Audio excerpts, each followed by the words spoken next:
ማንዲዮ ወስም ዲም ተብሰራዊት ህዝቢ ብጣዕሚ ተቆጥዑ እናወሊ ድውል ለው ንስኻ ስልክኻ ዊንቐን ጸኒሑ ሰላም ዲኻ ንስኻ ኣታ ብጣዕሚ ሓሚምና እኮ በቃ ናበይና ንኸዶ ሕጂ ከይድና ስና ብዙሩ በቃ ናይ መጨረሻ እኮ ዝኩሉ መስዋዕት ከፊልና ማሕበረሰብ ደስ ኢልዎ ብዙሕ መስዋዕትና ከፈለና ሃለየ በቃ ሕጂ ክንጭፍጨፍ እዩ ከም ናይ ማይ ካድራ ክገብርዎ እዮም ደስ ይበሎም እና በቃ ዝጭፍጨፍ ሰው እዮም ይቀበሉ እንታይ መሆን ገበር ዳ ብዝተፈላለየ ብሃይዳ ብዓዲ መዳጉሻ ብንቕዛምባ ብማይ ባርያ ዝበሃል ዓዲ ብላዕሊ ኩሉ ኣትዮም ነይሮም ውሽጢ ኩሎም ናትናቶም ትድየፍ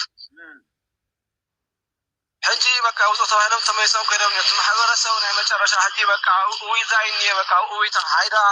ዛምባ ማይ ባርያ ዓዲ መዳጉሻ ማይሽሙ ፃዕዳ ቀርኒ እንታይ ሞብለካ በቃ ህዝቢ በቃ ሕጂ ኣውሕቱ ኩሉ ያዘጋጅ እዩ ዘሎ ምንታ በቃ ክይስደድ ማለት እዩ ብጣዕሚ ዝገርም እዩ እንታይ እዩ ህዚ ብዙሕ ሽግር ይፈጥሩሉ ኣለው ዝብል እኒሆ እዚ ኢሎም ደው ኢሎም ለይ ነይሮም ብዙሕ ሰብ እዩ ብጣዕሚ ሓሚምና ኢና ኣለና ሓሚምና እንታይ እዩ እዚ ነገር እዚ ሞህዚ ኩሎም ወፂኦም ድዮም ቶም ሰራዊት ትግራይ ኩሎም ወፂኦም ከይዶም በቃ እቲ ማሕበረሰብ ሓሚሙ እኒአ በቃ ናይ መጨረሻ ሓሚም ብቻ ተኮነስ በቃ ንብረቱ ኣሕዋቱ ቤተሰብ ኩሉ ኣኪቡ ናብ ዝኮነ መንገዲ ይፅበይ ዘሎ በቃ ሕጂ ተፈናቂሉ መንተ ሰላም ናበሉ ሽረት ሰዲድና ምስከድና ምንተ ሰላም ኢሎም ካብ ሸክር ከርገላ መይሶም ሽረት ሕዝ ክለቆ ምንታ ሰላም ኢሎም ብጣዕሚ በቃ ናይ መጨረሻ ማሕበረሰብ ሓሚሙ በቃ ሃይዳ ዓዲ መዳጉሻ ከምዝበልኩ ዓንተወይ በቃ ሓሚምና ኢና ኒና ማሕበረሰብ ብጣዕሚ ከይገርመካ ህዝቶ ናይ ምርጫ ዓሚ የካይደ ኣለው ናይ መራሕቶም ነቶም ኣምሓራ ተኣኪቦም እውን ኢሉ ሓደ ደው ኢለይ ነይሩ ዋይ ታምር ብስሩ ንሶም ሕጂ ተዘጋጅዮም እኒኦ በቃ እቲ ማሕበረሰብ ኩሉ ተሰዲዱ በቃ ስደተኛ ከውን ናብ ዝኸደ መንገዲ ግን ንዒ ተፈናቃላይ ኮይኑ ናብ ሽረዲ ናብ ዝኸደ ዓዲ ከይድ እዩ ብጣዕሚ ናይ መጨረሻ ምሕዘን ዝኩሉ መስዋዕት ተኸፊሉ እንደ ነገር ተኸፊሉ ሕጂ ሰብ በቃ ብራዕዲ ንዝኸደሉ መንገዲ ዘዘጋጁ ዘሎ ከይገርመካ ብጣዕሚ ሻብ ሽጋው ጭንቂ እኒኦ ማሕበረሰብ ንምንታይ ከምዚ ይኸውን ክንደይ መስዋዕት ተኸፊሉ ክንደይ ድሕጂ ስናበይና ክንከድ በቃ ናይ መጨረሻ እንታይ ምክብለካ ንምንታይ እዮም ወፂኦም ከይብለለት ህዝቢ ውፁ ተባሂሎም ብትእዛዝ ከም ምዃኑስ ይፍለጥ እዩ ግን እዚ ተመኡ ዝነው ቶም ናይ ሓራ መሬት ደገለ መደር ዝበሃል ነው እዮም ወይኮነ እኒኦ እዚዎ እንታይ ሞ ምንተ ሰላም ኢሎም መፂኡ ዝበሃል ዘሎ ምንተ ሰላም መፅ ህዝቢ ተፈናቂሉ ናተሳቀየን ሃለዲ ኣይናይ ሰላም ማለት እሞ ምንተ ሰላም ኢሎም ዓድዋ ሽረ ኩሉ ዝተሓይዙን ምንተ ሰላም ኢሎም ራይቆም ወፅኦም እዩ ዝብለኒ በቃ ሰብ ማሕበረሰብ ሰላም ደጊመ ሰላም ክብል ይደሊ ኣውቲስታ ብድሮን ተቐቲሉ ዝበሃል ሓውና እዚ ሓውና እዚ መንግስተ ሰማይ ይቀበሎ ንስድራ ቤቱ ከዓ ፅንዓት ይሃብ ማለት እዩ ትዝሕዝን ተኣማውታ ጥራሕ ኣይኮነን ነድዩ ሓደ ውላዳ ከዓ ይበሃል ኣሎ ማለት እዩ ብጣዕሚ እዩ ዝሕዘን መሽክናይ መንእሰይ ማለት እዩ ብዛዕባ እዚ ኣብ ትግራይ ኣጋጢሙ ዘሎ ብዝኾነ ነዝሓውና ወይ ነዝወድና ንእሽተይ መንእሰይ እዩ መንግስተ ሰማይ ይቅበሎ ስድራ ቤትካ ፅንዓት ይሃብ ቀሊል ሓዘን ኣይኮነን ቀሊል በሰል ኣይኮነን መሽክነይቲ ተዋላዲት ከዓነ ሓደ ብሓዱ ስኢናቶ ማለት እዩ ብጣዕሚ እዩ ዝሕዘን ቀፂለ ክብሎ ዝደሊ ግን እንታይ እዩ መንእሰይ ሓራም መሬት ዘለኻ ዝብል ዘሎ እንታይ እዩ መንእሰያት ኣብ ሓራም መሬት ዘለኹም ብብልፅግና ወይ ብኣብይ ኣሕመድ ዕጥቅን ብረትን ተዋሂብኩም ምስ ህዝቡኹም ምስ ኣሕዋትኩም ክትቃተሉ ተዳሊኹም ዘለኹም ዓገብ እዚ ኣብ ህዝቢ ትግራይ ዘጋጥም ዘሎ ህድኢልኩም ረኣይዎ ምክንያቱ እንታይ እዩ ሓዲሽ ነገር ተቐላቀሉ ዘሎ በዓል ጻድቃን ኣብዚ ውሽጢ 15 መዓልቲ እዞም ሓራም መሬት ዘለዉ መንእሰያት ሒዞም ኩናት ክገብሩ ተዳልዮም ከም ዘለዉ ገለገለ ይዝረብ ኣሎ ኣብ ኣሕመድ ፀቕጢ ገይሩሎ ምክንያቱ ኣብ ኣሕመድ ትዕላምኡ ንተጋሩ ብተጋሩ ኩናት ሕድሕድ ወሊዑ ነዚ ብትግራይ ካፅነት ዝመደቦ ኣጀንዳ እዩ ነዞም ኣብ ሓራ መሬት ዘለዉ ደሞዝ እንዳሃበ ካልእ ብዙሕ እቲ ነገር ተጀሚሩ ማለት እዩ ስለዚ እቲ ተዳልዩ ዘሎ ኣብ ውሽጢ ትግራይ ዘሎ ድዩ እቶም ኣብ ሓራ መሬት ዘለኹም መንእስያት ብፍላይ ነዚ ነገር እዚ ተረዲእኩም ነዚ ጀሚርኩሞ ዘለኹም ኣቋሪፅኩም ትፀብቕ ትሕማቕ ምስ ህዝብኹም ንትግራይ ክምእተው ኣብ ውሽጢ ትግራይ ፀገም ዘለዎም መራሕቲ ምስ ህዝብኹም ኮንኩም እለይዎም በቲ ዝእለ ምክንያት ኣብ ትሕቲ ብልፅግና ኦሮሞ ኮንካ ወዲ በሻሻ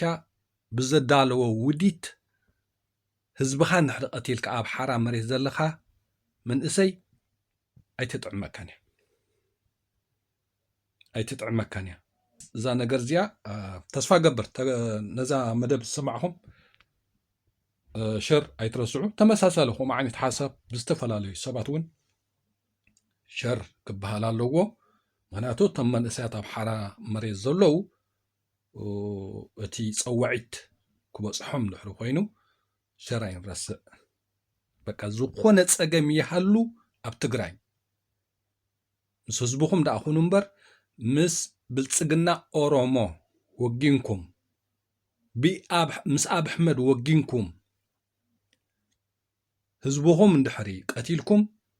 ኣሕዋትኩም እንድሕሪ ቀቲልኩም ንዓኹም እውን ኣብታ ትግራይ ኣብታ ኢትዮጵያ እውን ክትነብሩ ይትኽእሉ ንኹም ቀሊል ኣይኮነን እዚ ነገር እዚ ዝጀመርኩም ቃልሲ ኣትሊስት ካብ ኣብ ኣሕመድ ወይ ካብ ብልፅግና ኦሮሞ ርሒቁም ዝጀመርኩሞ እንተዝኸውን ብካልእ መንገዲ ክሪኦም ፈተነ ዝኾነ ሰብ ማለት እዩ ምስ ኣብ ኣሕመድ ወጊንካ ምስ ብልፅግና ኦሮሞ ወጊንካ ትግራዋይ ኮንካ ንህዝቢ ትግራይ ኩናት ምእጓድ እቲ ሓደጋ ካብ ግዜ ናብ ግዜ ቀሊል ኣይኮነን ስለዚ መንእሰያት ሓራ መሬት ዘለኹም ካብ ሕጂ ብዝከኣል ቀልጢፍኩም ንትግራይኩም ናብ ህዝብኩም እተው እዚ ሕጂ ዘሎ ግዜ ምስትውዓል ዘድልዮ ግዜ እዩ እዚ ሕጂ ዘሎ እዋን ልቦና ዘድልዮ እዋን እዩ ቂም ምትልላኽ ትርጉም የብሉን ምስ ካልኦት ወጊንካ ህዝብኻ ምቕታል ህዝብኻ ምውጋእ ግን ኣብ ዓለም እቲ ዝኸፍአ ታሪክ እዩ እቲ ዝኸፍአ ታሪክ ስለዚ መንእሰያት ኣብ ሓራ መሬት ዘለኹም በተን ገለገለ ብገንዘብ ተታሊሎም ከም በዓል ጻድቃን ከም በዓል ወዲ አንጥሩ ከም በዓል ጌታቸው ብስልጣንን ብገንዘብን ሃነፍነፍ ዝብሉ ዘለዉ ብኦም ተታሊልኩም ኣሕዋትኩም ከይትቆትሉ ህዝብኹም ከይትቆትሉ እቲ ነገር ካብ ግዜ ናብ ግዜ እንዳኸፍአ ናበይ ገፁ ይኸይድ ኣሎ ትርድእዎ ምስ ካልእ ወጊንካ ህዝብኻ ምቕታል ምስ ካልእ ወጊንካ ኣሕዋትካ ምቕታል ባዕልኻ ነብሲ ቅትለት ዘይትገብር ካብ ነዚ ረሳሕ ታሪክ ምፍፃም ባዕልኻ ነብሲ ቅትለት ምግባር ዝበለፅ ኣነ ከም ሓደ ኤርትራዊ ምስ ማንም ሓይሊ ወጊኒ ህዝበይ ካብ ዝቐትል ባዕለይ ነብሰይ ከጥፋያ እየ ዝመርፅ ስለዚ መንእሰያት ሓራ መሬት ዘለኻ ወይ መንእሰያት ሓራ መሬት ዘለኹም ነተንገለገለ ሰባት ብገንዘብን ብስልጣንን ብኻልእን ሃነፍነፍ ኢሎም ዘጋጊኹም ዘለዉ ጠንጢንኩሞም ናብ ትግራይኩም ናብ ህዝብኩም እተው እቶም ኣብ ትግራይ ዘለዉ መራሕቲ ጉድለት ኣለዎም ምስ ህዝቦም ኮንኩም ሕተትዎም ብልጽግና ኦሮሞ ተጸጊዕኩም ብወዲ በሻሻ ብረት ተዋሂብኩም ኣሕዋትኩም ክትቆትሉ እንድሕር ኽኢልኩም ህዝቡኹም ከተድምዩ እንድሕር ኽኢልኩም ግን ረሳሕ ታሪኽ እዩ ህይወት ይብልኩም ብድሒሩ ዘዝመፀ ወለዶ ትግራይ ዓሌትኩም ክህደን ክነብር እዩ መዋእሉ ቀሊል ኣይኮነን ምስ ካልኦት ወጊንካ ኣሕዋትካ ምቕታል ህዝብኻ ምቕታል ቀሊል ኣይኮነን እዚ ሓደ ብኸምዚ ክረአ ኣለዎ እዞም ግንባር 4 ኪሎ ነባኹም ከዓ መልእኽቲ ክንገድፍ ቅድሚ ሕጂ ሓገዝ ንህዝቢ ትግራይ ትገብሩ ነርኩም ጽቡቕ ተሓገዝ ትማሊ ይኹን ሎሚ ይኹን ጽባሕ ይኹን ኤርትራውያንን ተጋሩን ተሓጋጊዝካ ወላ ዓፋር ክልል ዓፋሩን ተደሚርካ ወላ ሱዳኑን ተደማሚርካ ተኣኻኺብካ ምትሕግጋዝ ጽቡቕ ምትሕግጋዝ ኣይኮነን ጽላእ ዘሎ ግን ቂሚ ናብ 4 ኪሎ ናብ ኣብ ኣሕመድ ምኻድኩም ተጠሊምና ኢልኩም ብዙሕ ተዛሪብኩም ሆመይ ንሕግዝ ነርና ተጠሊምና ኢልኩም ብዙሕ ክትዛረቡ ጸኒሕኩም ነርኩም ኣብ ዝሓለፈ እዋን ምስ ኣብ ኣሕመድ ወጊምኩም ጸኒሕኩም ኣለኹም ሕጂ ኻኒ ምስ ኣብ ኣሕመድ ወጊምኩም ከለኹም ሓገዝ ንህዝቢ ትግራይ ገንዘብ ምስዳድ ጀሚርኩም ኣለኹም ቅንዕና ኣይኮነን እዚ ቅንዕና ኣይኮነን ኣብ ኣሕመድ እውን ብገንዘብ ኣብ ውሽጢ ተጋሩ ምፍልላይ ክፈጥር ንተጋሩ ክገማምዕ ኣብ ዝቐረባ እዋን እኮ ተታሒዙ ሳብ 4 ሚልዮን ብር ናብ ውሽጢ ትግራይ ዘእተዎ ገንዘብ ገይሩ ንተጋሩ ክፈላለዮም ስለ ዝደለየ ጂ እዞም ኤርትራውያን ኮንኩም ምስ ኣብ ኣሕመድ ወጊንኩም ሓገዝ ንህዝቢ ትግራይ ትሰዱ ዘለኹም ቅንዕና ኣይኮነን ዘለዎ ቅንዕና ዘለዎ ኣይኮነን ቅንዕና እንድሕልኩም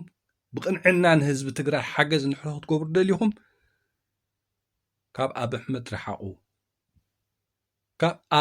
ረሓቑ ንህዝቢ ትግራይ ሓላይ ህዝቢ ትግራይ ንሕር ኾንካ ቀዳማይ ነገር ካብ ቀታሊ ህዝቢ ትግራይ ክትርሕቕ ኣለካ ብድሕሩ ዓቕሙ ኣለካ ተሓገዝካ ጽቡቕ ዓቕሙ ይብልካን ከዓ ጸገም ይብሉ እምበር ምስ ቀታሊ ህዝቢ ትግራይ ወጊንካ ግንባር ፈጢርካ ካለኻስ እንደገና ገንዘብ ኣዋፂኻ ሓገዝ ንህዝቢ ትግራይ እንታይ ማለት እዚ ቁኑዕ ኣይኮነን ኣብ ኣሕመድ እውን ሚልዮናት ገንዘብ ይእትሎ ሚልዮናት ንትግራይ ሚልዮናት እጂ ነዚ ሕጂ ኣነ ዝዛረበሉ ዘለኹ ኩሎም ተጋሩ ብምንታይ ርእይዎ ፈሊጦም ኣለዉ ክርዳእኩም ዘለዎ ሕጅቶም ገለገለ እዞም ኤርትራውያን ግንባር 4 ኪሎ ክርዳእኩም ክኽእል ኣለዎ ንስኹም ጥራሕ ጎራሓት ተሓስቡ መስለኩም ምስ ኣብ ኣሕመድ ወጊንካ ሓገዝ ንተጋሩ ኢልካ ገንዘብ ምስዳድ ቅንዕና ኣይኮነን ኣብ ኣሕመድ እውን ገንዘብ ከእትሎኒ ትግራይ ሓቢኡ ኣብ ኣሕመድ ሓቢኡ ዘእተወሲ ክሳብ 4 ሚልዮን እውን ተታሒዙ እዩ ብመሬት ገንዘብ ምእትዩ ንተጋሩ ይገማምዖም ብሰማይ ከዓ ድሮን ገይሩ ድድቦም ስለዚ እቶም ኤርትራውያን ምስ ኣብ ኣሕመድ ግንባር ፈጢርኩም ገንዘብ ኣዋፂኦምካ ናብ ህዝቢ ትግራይ ሓገዝ ትገብሩ ዘለኹም ቅንዕና ኣይኮነን ቅንዕና እንተልይኩም ካብ ኣብ ኣሕመድ ረሓቑ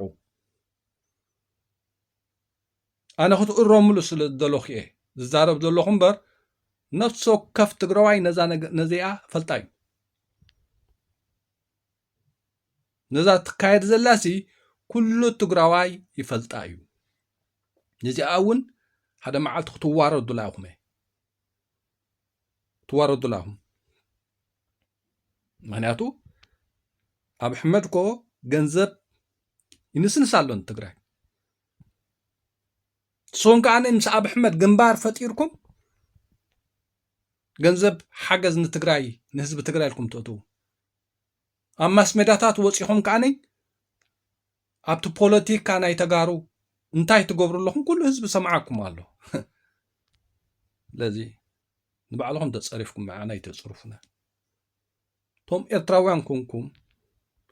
ምስ ኣብ ኣሕመድ ወጊንኩም ዘለኹም እቲ ነገር ክርዳእኩም ክኽእል ኣለዎ ገንዘብ ኣብ ኣሕመድ እውን ንትግራይ ይእቱ ኣሎ ብመሬት መሬት ገንዘብ ይእቱ ብሰማይ ሰማይ ከዓ ድሮን ይሰድድ ሕጂ ኤርትራውያን ምስ ኣብ ኣሕመድ ግንባር ፈጢርኩም ሓገዝ ንህዝቢ ትግራይ ክትብሉ ከለኹም እንታይ ማለት እዩ ኩና ኣይኮነን ሓገዝ ንህዝቢ ትግራይ ፅቡቅ ግን ቀዳምነት ካብ ፀላእ ህዝቢ ትግራይ ክትርሕቁ ኣለኩም ኣነ ንህዝቢ ትግራይ ሓወይ ኣካለይ ህዝቢ እዩ ዝብሎ ንሕሪ ኮይነ ቀዳምነት ምስ ቀታል ህዝቢ ትግራይ ደው ክብል የብለይ ቀዳምነት ብድሕሪኡ ኣቁምለኒ ሕግዞ ኣቁም ይብለኝ ኣጆኻም ኢሎም ሞራድ ይኽቦ ክቐትለኒ ዝመፀ ይድግእ ይሕግዘኒ ክቆትሎ ዝመፀ ኸ ይሕግዞ ምስ ቀታሊ ህዝቢ ትግራይ ብማስሜድያን ብገለን እንዳበልካ ገንዘብ ሂብካ ፖለቲካኻ ክትሰርሕ እንታይ ማለት እዩ እንታይ ማለት እዩ ገንዘብ ኣብ ኣሕመድ እውን እቱ ኣሎ ንህዝቢ ትግራይ ክፈላለየሉን ክገማማዓሉን ስለ ዝደለየ ማለት እዩ እቶም ምስ ኣብ ኣሕመድ ወጊንኩም ዘለኹም ኤርትራውያን ከዓኒ ሓገዝ ንህዝቢ ትግራይ ኢልኩም ትእትዉ ኣለኹም ማስሜዳታት ከፊትኩም ከዓ ንሕወሓት ወይ ኣብቲ ፖለቲካ ናይ ተጋር ኣትኹም ከዓ እንታይ ክትብሉ ትውዕሉ ተሓድሩ ኣለኹም ባዕሉ ህዝቢ ትግራይ ይሰምዓኩም ኣሎ ንኩሉ ስለዚ ሓፊርኩም ኣይተሕፍሩና ከምዚ ዓይነት ስራሕ ሲ ንማንም ሰብ ከደናግሮ ይክእልኒ ገንዘብ ሰዲድካ ላይፍ ወፂኻ ከዓኒ ኣብ ተጋሩ ብዙሕ ፍልልያት ምፍጣር ከዓ ትሰርሕ ኣብ ኣሕመድ ናብ ኣሕመድ ከዓ ትከላኸል ከዓኒ ዲግ ትብል እንታይ ማለት እዚ ኮ ንፁር ነገር ኮ ይስራሕ ዘሎ ተጋሩ ወላ ሓንቲ ሸለል ኢሎሞ እቲ ነገር እምበሪ ገንዘብ ሒብካ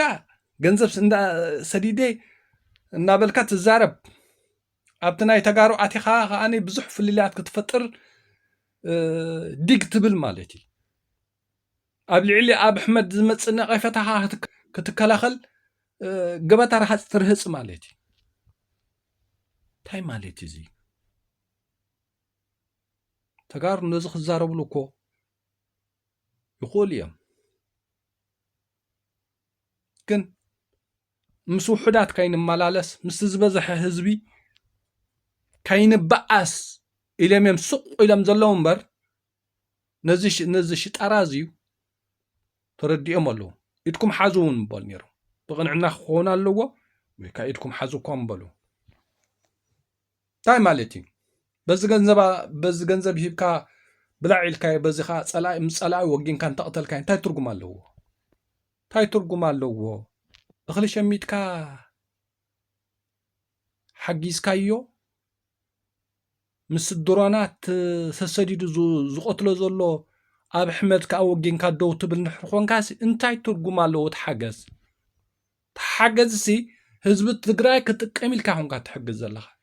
ህዝቢ ትግራይ ንክትገማማዓሉ ኢኻ ሓገዝ ስድድ ዘለኻ ማለት እዩ ኣብ ኣሕመድ እውን ኮ ገንዘብ ዘእትዎ ዘሎ ንትግራይ ሓሓቢኡ ኣብ ኣሕመድ ዘእተዎ 4 ሚልዮን ተታሒዙ ናብ ህዝቢ ሓቢኡ ገንዘብ እንዳሃበ ክውትኖ ማለት እዩ እዚ ብሓራም መሬት ዘሎ እንታይ ድዩ 5,000 ንወርሒ 6,000 ወርሒ ወደገለ እዋን ክሳብ 100,000 ሓደ በሃል ነይሩ መስለኒ ስለምንታይ ከምኡ ክካየድ ንህዝቢ ትግራይ ምግምማዕ ስለዚ እዞም ምስ ኣብ ኣሕመድ ወጊንኩም